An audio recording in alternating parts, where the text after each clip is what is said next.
Introducing YouTube memberships, a fun way to support the channel while getting some exclusive perks. Click the join button to become a member now and get benefits like badges next to your name on videos, behind-the-scenes photos, advantages during the live trivia game, discounts on merchandise, private one-on-one video chats, the ability to request future video topics, and exclusive 8 to 10 minute videos on the history of the NFL. And now, on with our feature presentation. October 9th, 2023.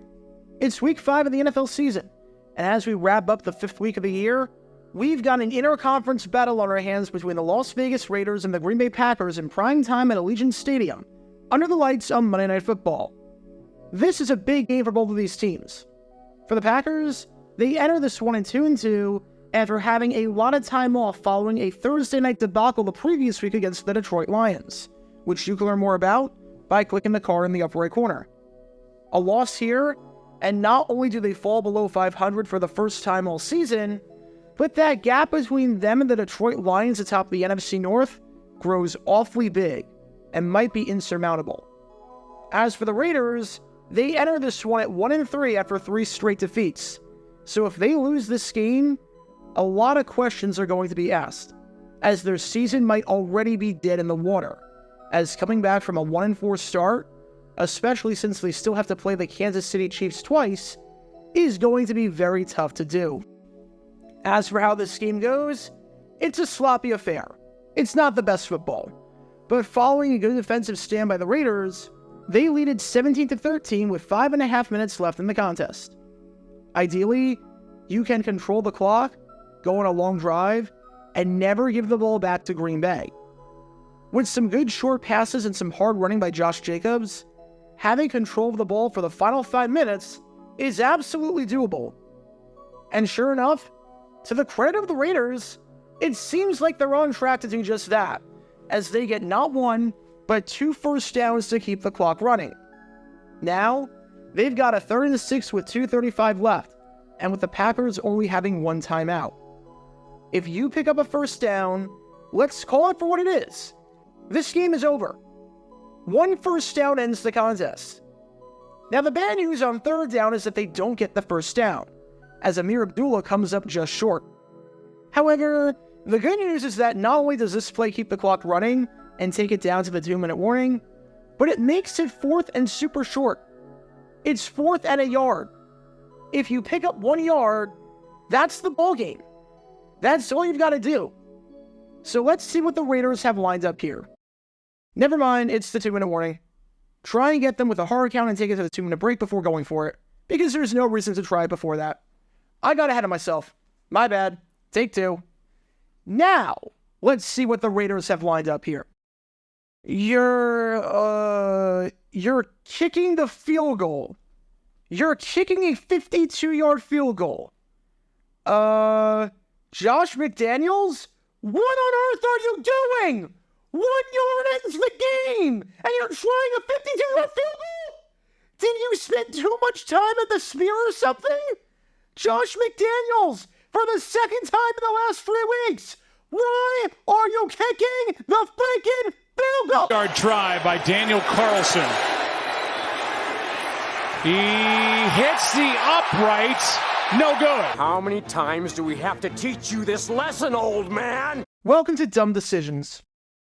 Before I break down what happened here, this whole series is about taking an in-depth look at decisions made during games that were clearly awful from the start. This isn't something to look bad in hindsight. Rather, this is something to look awful almost immediately. These are moves where your gut instinct tells you right away that there is no way this can possibly work. And sure enough, your gut instinct was smarter than that of an NFL head coach. And for this one, we're taking a look at the mind of Las Vegas Raiders head coach Josh McDaniels. Why do I have a bad feeling that this is not going to be his last appearance on this show?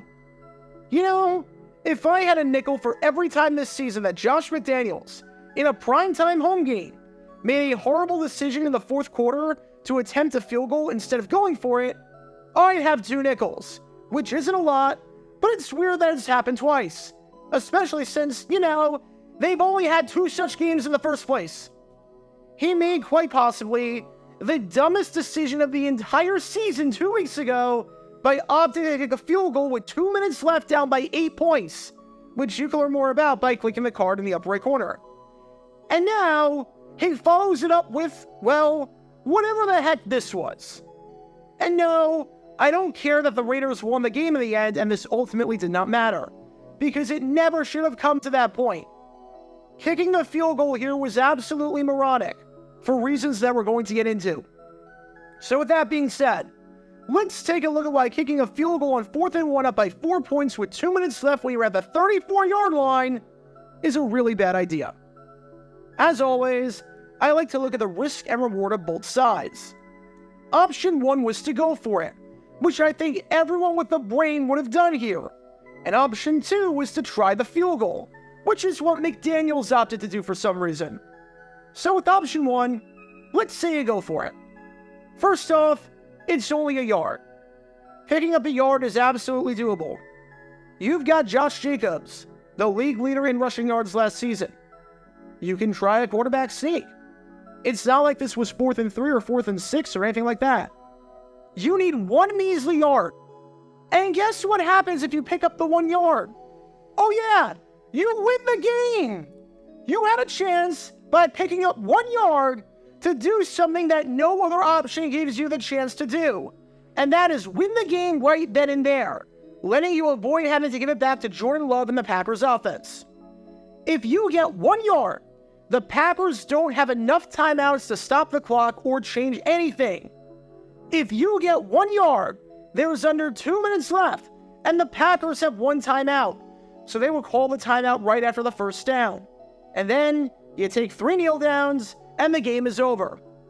For the most part, anytime you have an option that gives you a chance to win the game right then and there, you take it, especially when it's something as easy as picking up 1 yard. Now let's say you don't get the first down, and you give the ball back to the Packers. Well, that stinks, and now the Packers can win the game with a touchdown. Obviously, that's not ideal by any means. But guess what? That's the exact same worst-case scenario as if you miss the field goal in the first place. If you miss the field goal, you're in the same boat. Actually, scratch that. If you miss the field goal, you're in a worse boat. Since if you miss the field goal because the ball is placed at the spot of the hold, the Packers get it at the 42-yard line. And if you don't get the 1 yard needed if you go for it, the Packers get it at the 34-yard line. So they need to drive about another first down more to win the game with a touchdown. So the worst case scenario in the option where you can win the game is better than the worst case scenario in the option where you can extend the lead to 7 points and give Green Bay a shot to drive down the field and win it. Which raises the obvious question, why on earth would you choose that second option? Because the best case scenario in option 2 by kicking the field goal is that you extend the lead to 7 points, and you give it right back to the Packers. And it would be a tad different if, with the way your defense had been playing, this kick was a chip shot. I fully acknowledge that. If McDaniels tried this at, let's say, the 15-yard line, or it's a gimme field goal, and you're guaranteed to get the 3 points barring anything crazy, then this episode would probably not be getting made. I wouldn't agree with the decision, but at least there's some logic there. But this was not a chip shot by any means. This was a 52-yard kick. That's not a gimme. This was a kick from over 50 yards away, on a night where your kicker, Daniel Carlson, already missed a kick from over 50 yards away because it got blocked. Which odds do you think are better? The odds of getting 1 yard with Josh Jacobs or a quarterback sneak? Or the odds of hitting a field goal from 52 yards out when you've already missed one earlier? Honestly, the odds of getting 1 yard are probably better. And that's the option that gives you a chance to win the game if it works. So let me get this straight. Option 1 was to go for it, and option 2 was to kick the field goal. Option 1 had better odds of succeeding than option 2. Option 1, if it fails, puts you in a better spot than if option 2 fails in terms of the yard line that the Packers start at. And option 1, if it succeeds, wins you the game, while option 2, if it succeeds, does not win you the game. There is quite literally No good argument to be made as to why you try for the field goal there. None. The best case scenario if you go for it is better than the best case scenario if you don't go for it. The worst case scenario if you go for it is better than the worst case scenario if you don't go for it. And the odds of converting the scenario where you go for it are better than the odds of converting the scenario where you don't go for it, especially seeing what happened earlier in the night. Nothing about this situation makes any sense at all, and I truly mean it. Josh McDaniels lacked any and all working brain cells in his body when he decided to do this. Which raises the question, why did he even try this? Well, after the game, I can't believe it, but from everything I could find, no one asked him about the decision. No one. Not one person. I'm sorry, but that is absolutely pathetic from the media. I'm honestly disgusted. McDaniels spoke to the press for 8 minutes, and I watched the entire thing, and not once did anyone question him or ask why he made the decision that he did. We got a lot of media members sucking up to him and asking softball questions, like talk about the resiliency of this team, or talk about how good Josh Jacobs has been, or how about that Max Crosby kid, huh? He's going places. But the burning question that everyone wants to know, and it was completely left on the table, especially after what happened 2 weeks ago when he made a similarly controversial decision to kick the field goal late instead of going for it. I know that this segment is about dumb decisions by coaches and whatnot and yada yada yada, but come on. I have to criticize the media here too for not doing their jobs. McDaniels is up there for 8 minutes, and you don't ask him this question, even though this was the decision that almost cost them the game if it wasn't for the fact that Jordan Love is blind. I'll put it this way. As a college student, I was a media member for a Division I conference tournament game in basketball, and I was in a press conference afterwards with the head coach of the losing team when it seemed like that loss was guaranteed to get him fired. I was one of 2 people in the press conference. It was me as a 20-year-old college student and a reporter for a local newspaper. And yeah, it was uncomfortable to ask those questions.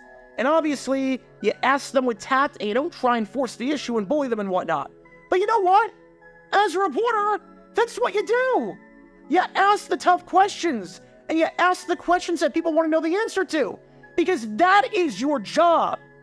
And the people on the Raider beat, simply put, did not do their job on this day, because for no one, not one person, in an 8-minute press conference to ask about that question when 20 million people were watching at home, and when people left, right, and center were criticizing McDaniels at home for a decision that did not make any logical sense whatsoever, while you're tossing up softball questions, is baffling. Honestly, I'm disgusted.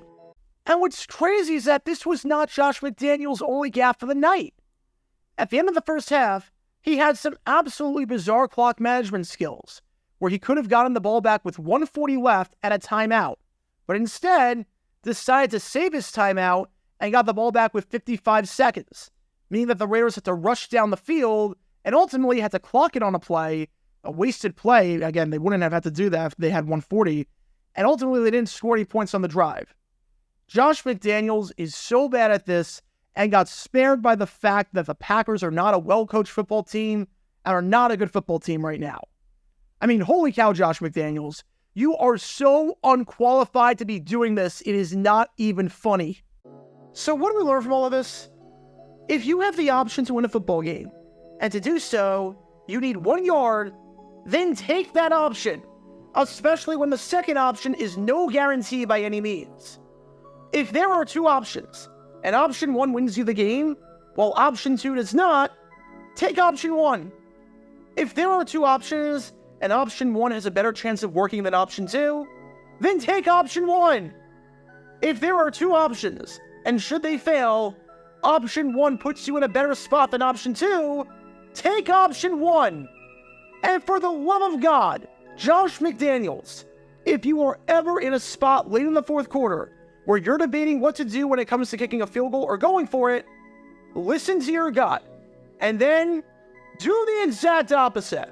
Because based on this game, and based on what happened 2 weeks ago against the Steelers, odds are, whatever you're thinking is probably wrong.